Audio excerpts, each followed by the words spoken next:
555 Dundas Street. And another transformation story.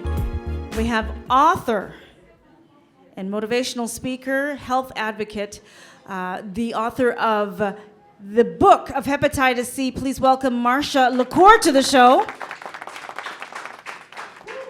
How you doing, Marsha? Oh, so happy to be here. Thank you. Oh, it's a pleasure. Thank you. And before we do anything else, let me clear my throat. DJ Josh, I have a little presentation for you. Wait for it. That's my girl. Okay, I wasn't expecting that, but it's your birthday, Marsha. So everybody, let's sing happy birthday. Yeah. Happy birthday. So damn hot, you got that head Yes. on overload. We're gonna turn that down and do the original version. 1, 2, 3. Happy birthday to you. Happy birthday to you. Happy birthday, dear Marsha. Happy birthday to you. Awesome. Oh, thank you. What a nice surprise. Surprise, we're full of them here. Thank That's how we roll. So how do you feel?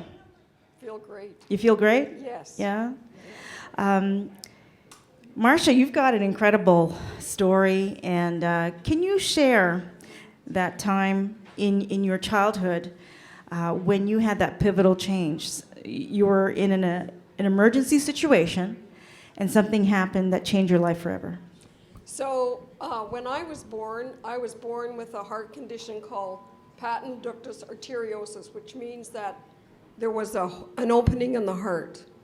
And at age 4, I had open heart surgery at the hospital for sick children. And during that time, I required a blood transfusion. And the blood transfusion contained tainted blood, which meant that I contracted a virus called hepatitis C. And as a result of that, I had hepatitis C for many years, from age 4 until I was diagnosed 30 years later with what they call non-A, non-B hepatitis. And then in 1989, they had the blood marker to tell me that it was hepatitis C. So for 35 years, I didn't know that I had that condition till 86, when it was non-A, non-B, and then 89, it was hepatitis C. Did you feel any different? Did you have any symptoms, or was there something that was recurring in your health that you just couldn't understand? And Well, in 1986, during routine annual checkup with my doctor, he said, I'm going to send you for routine blood work. Blood work showed that there was something abnormal in the liver, and then he said, I'm going to send you to a liver specialist. And that's when I was diagnosed with non-A, non-B. Now, up until then, I had felt fine, and I was a high school teacher. And then in 1986, when I was teaching high school, I would fall asleep at my desk in the middle of class. And that was not a good situation. And that was a result of fatigue, and I ended up taking 4 years off from teaching. And let me go back to 1986. So when I was first diagnosed, there were 2 things that the liver doctor told me. He said, probably by age 65, you will need a liver transplant. And I said, liver transplant? What are you talking about? And he said, well, we're experimenting with pigs' livers. I said, pigs' livers? I'm a vegetarian. So nobody's going to put a pig's liver inside of me. And then he said, you don't have enough damage to your liver, so you're not a candidate for treatment. So I decided, well, this can result in death if you don't do anything about it, end-stage liver failure. So I thought, I'm going to do something. So over the course of many years, I did anything that was legal, ethical, and moral to attempt to either slow down the damage to the liver or remove the virus altogether. Okay. So for people who don't understand what hepatitis C is, can you just describe in layman's terms what that is? So that means if you come into contact with somebody who has tainted blood, then you can contract the virus. And people get it if they come into contact with unsterilized medical equipment, if they maybe have a tattoo and the equipment was not sterilized, or if they've injected drugs and the equipment was not sterilized, or they shared somebody's equipment, or a blood transfusion. Those are different ways that you can come into contact with tainted blood. And how does the disease affect the body? It affects the liver. Okay. It affects the liver. And the liver is one of the largest organs in the body. It's one of the most important organs in the body because it has more than 500 functions that it performs daily. Anything that you ingest into the body is filtered through the liver. Okay, so once there's damage to it, then that's a big problem. It's a big problem. Okay. And so I had been vegetarian since 1972. I quit drinking back in 1972. So I had those two things in my favor. Meat is acidic, and you want to have a diet that's more alkaline than acidic for the liver. So not knowing that I had the liver condition, those are the two things that I had been doing for many years. Why is that important? Because I ended up having hepatitis C for more than 50 years. I don't know anybody who's had it that long and lived to tell the story. And at the same 3 years ago, I had treatment for 48 weeks. It had similar side effects like chemotherapy, hair loss, depression, things like that. I got cured. However, I was a basket case, and that's why I wrote the book. The book of Hepatitis C, 7 Simple Strategies to Shift from Surviving to Thriving After Hepatitis C, based on sound principles of health like proper eating, exercise, things like that. Okay. Can you expand on a couple of the principles that you mentioned in the book? So for example, for me personally, I attempt to eat clean, avoid processed foods as much as possible, and sugar. So I have a big green salad every day. I drink 2 liters of water. I go to the gym 3 times a week. I walk 30 minutes 6 days a week. I do yoga twice a day. So I have these routines that I've been doing for years. So I think collectively, those are the things that have sort of allowed me to thrive.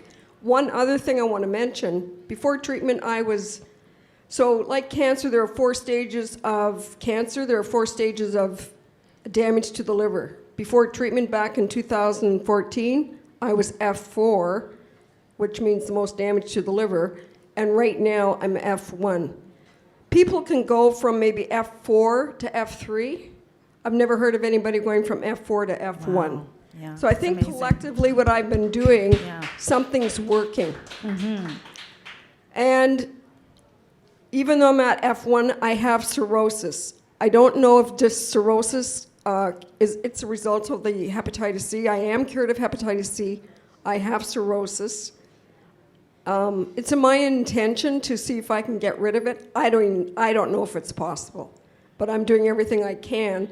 And so I'm being monitored for liver cancer every 6 months. So really, my slogan now is, my tagline is, be proactive for prevention. So I'm walking the talk of prevention, basically. Sure are. Yeah. That's amazing. Marsha, so you've become a champion now for hepatitis C, and just health in general, just right. Singing a song for people to just repeat for themselves every day, to really take care of themselves, and right. and not to be looking to other people to kind of passively move them through their own health. That they right. have to be proactive. For me, if you don't have your health, the rest doesn't matter. You can have all the money in the world, it doesn't matter. And for me personally, my message is, make your health your number 1 priority all the time. Absolutely. Health is wealth. Yeah. It really Health is wealth. Health is wealth. Amen. And where can people find you? Where can they buy the book? They can go to Amazon.com, or they can go to my website, www.marshaLecour.com, MarshaLecour.com. Awesome. Marsha, you're an inspiration. Thank you so much for being on the show. Marsha Lecour, everybody. Thank you. We'll be back. Thank you so much.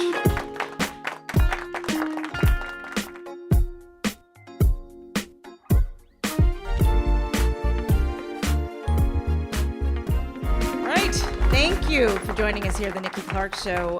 We have an amazing woman. She's been on the show now 2 times, and she keeps coming back with powerful stories of transformation. She was a former nurse, and she's a youth advocate, a motivational speaker, and she's also the author of Walking Miles in Sensible Shoes. A nurse looks back at her vocation. Please welcome Norma Nicholson to the show. Thank you. You're welcome. Thank you, Norma. Well, I like this picture of you here. How old were you in this picture, in your nurse's uniform? A baby. A baby? I was 25. 25. Yes. Is that when you first started? Yes. Yeah. Wow. So tell us a little bit about how you got started in nursing. When did that begin? I came to Canada as a nanny, and I worked with a family that valued education and encouraged me to go back to school. And then I volunteered at an acute care hospital and realized the impact that nurses had on the lives of patients.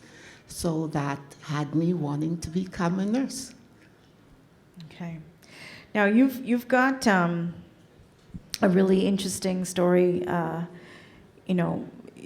Starting in Jamaica in humble beginnings and getting here to Canada. It wasn't an easy transition. Do you want to talk a little bit about that and how that connects to your youth advocacy? I was born to a teenage mom on the island of Jamaica, and she was unmarried, of course, did not know what to do with the baby, so she left the baby on a sidewalk. That was me at age 6 months. Lived with my grandmother, though, in a lovely home. And then when my grandmother died, I was homeless again. So I have gone through living with an aunt whose children were already raised, and she did not want to have a 7-year-old. So I can say my background has to be from abandonment, homelessness, horrific abuses, neglect. But through all of that, I could still hear my grandmother's voice saying, "You were born for a purpose." And even sitting here at this moment, I can still hear her voice saying, "You're born for a purpose." And with a mentor as a public school teacher, that moved me forward in life. She helped me to believe in myself and also to have goals. So I actually went to high school, and that's what I'm so wanting to help children, because here in Canada, you can go to high school freely. On the island of Jamaica, you either pay to attend high school if you did not obtain a scholarship. And though I had such an horrific background, my focus on education assisted me in gaining a scholarship. And then from that scholarship, I was able to travel to Canada, and then life started from there. Awesome. So now you are a nurse, 25 years old, and life is bright and brand new, and you find yourself in the nursing field. First of all, what kind of qualities do you think nurses have to have in this vocation? It really is a calling. It's not for everyone. What are some of the qualities you need to be a nurse? Each nurse is coming from different backgrounds, so I can think of my qualities, one of which is forgiveness. You must forgive yourself and you must forgive your past to be able to be compassionate, kind, and caring to others. So if there's someone who wants to become a nurse and you're missing the compassion and the passion of helping someone, then it's not the right field for you. Mm-hmm. Mm-hmm. So to be a nurse, if you're a high school student, of course you need to be studying math and the sciences. And then now Ontario was the last province in Canada to have nurses with their degree. So in 2000, that's when nurses in Ontario had to go, the colleges aligned with the university so that everyone now has a degree. The older nurses were grandfathered in. And so I was able to work full-time, did my Bachelor's of Arts in Sociology and Psychology at U of T, and then still working full-time, I completed a master's degree at Central Michigan University. Fantastic. And this book, when did you start putting it together? Was it just a journal of your experiences as a nurse, and then you said, you know what, I'm going to collect all these memories and put it in this book? Is that what happened? I write the journal, not every day, just when I feel like writing. So I could write every day, and sometimes I write once per month. But I think what really got me to write this book, my first book, by the way, was Young Lives on the Line. Yes. And that came out of managing healthcare in our largest youth facility or youth custody facility in Ontario. So for those who do not know, we have 192 youth from the age of 12 to 17 that are incarcerated. 12 to From 17 12 incarcerated. years of age. They are incarcerated at the Roy McMurtry Youth Center in Brampton, and it's the largest youth custody facility in Canada. So I designed, collaborated with others, and developed healthcare for youth. And from that experience, I realized that some of those children had the same background I did, but I never went to jail. And what was it that kept me from going to jail? So it has to be love and mentorship and caring. And I do put a challenge out that anyone, every one of us in society could come alongside a child, and you can prevent that child from end up in youth justice. So that was my first book, because the youth, they told me what could be preventative measures. And if I may, Nikki, this is the book that has some guidance for parents on, and community workers, police officers. What can we do to help our children keep out of the youth custody, most likely the youth justice system? So I volunteer a lot in the community. In fact, last year my MPP in the region of Peel asked if I would count the number of hours I volunteered, and I've never done that. I was so shocked to find out that I do over 2,000 hours per year as a volunteer. And it's focused on getting parents to learn the skills to work with their children and getting children to reach their potential. So I'll go anywhere someone asks me to come, and I say, all you need to do is purchase a book so that what I speak about, you can then refer to it. So coming back to this book, I'm retired. I'm a young 70-year-old. Wow. And I volunteer many hours, so it was a reflection. What is nursing?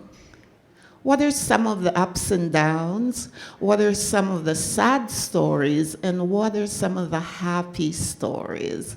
And in nursing, you have to be very strong and resilient, because you could go to work and you could be bullied through your whole day. In fact, until I started writing this book, I didn't realize that it was bullying that I underwent with some of my Bullying by directors. whom? By the patients? Bullying by the directors of nursing, not the patients. Because I find no matter why someone comes to the hospital, they are in need of health care. So if a nurse is very kind and caring, all patients like to have that. Sure. So that's how my book came about, is who wants to become a nurse? What are some of the skills you must have? And what are some of the impacts you make on the lives of others? And what are some of the challenges you have to undergo? Just like any other job, it is not happy every day. No. What was the major challenge for you? You mentioned bullying, but what was another one? I go back to some of our speakers, especially this wonderful lady that does singing. And one of the challenges for me was I was a black nurse, black student with an all-Caucasian team and teachers, and I wore my hair in afro, and I think they did not realize that coming out of slavery, it's in our DNA that we resist. So the more I was told about straightening my hair and getting my hair to look like my classmates, the more I grew my hair, and so I was not seen as someone who obeyed. So I just studied and make sure I had my grades. So that was in nursing school. Another challenge I had, because I was highly educated, and not many nurses at that time in the 1990s, early 2000, that were black that wanted to be managers. And of course, I did not like shift work, so I was always an educator, a manager, and especially when I managed ambulatory care, some of the clients who came in, if they asked for a manager, and I go to see the clients, they would say to me, "I want to see the manager." And I would say, "I am the manager." You're talking to her. Yeah, so those little things, even today, if I may, Nikki, I'll share very briefly. I am the vice chair of the Peel Police Services Board, because it's another way I want to see our marginalized and underserved youth reach their potential. And I was at the courthouse last week, and in the courthouse, you enter by staff or visitors. And I entered into the staff queue, and the lady turned around and she said to me, "This is where the staff entered. Some people do not read." And I looked at her and I say, "I know how to read. I have a master's degree." So even in this day, you have some subtle, I would say subtle racism. And if one does not know how to manage it, you could get in all kinds of conflict. So daily is what I do, and I reach out, and as you would say, Nikki, just one at a time. Mm-hmm. Yes. Just one day at a time. And you're doing it wonderfully. Yes. How can people get in contact with you, and where can they purchase the book? The book is on Amazon.ca, and it's also on Kindle, if you want to download it so you can read it as you ride along. It's also, I have prints at home, so you can inbox me at author.normanicholson.com. It's one word, author.normanicholson.com. And of course, you can pick up one of my business cards if you want to call me to come out and speak, have a discussion.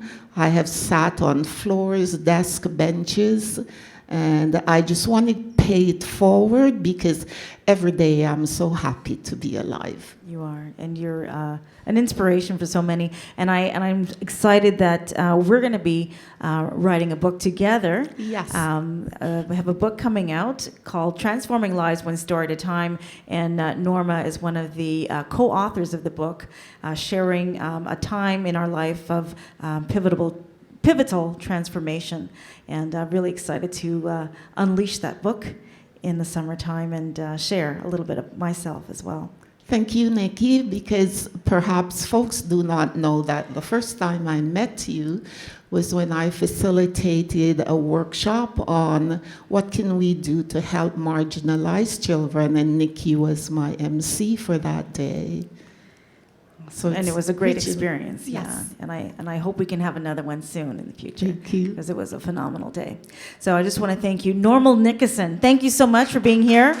And the book is Walking Miles in Sensible Shoes. Get your copy. And also another book is Young Lives on the Line. So you want to get that. Incredible reading by an incredible author. So thank you again, Norma. It's always a pleasure. Come back anytime. It's a pleasure to be Thank here. you. All right. Thank you. We'll be back.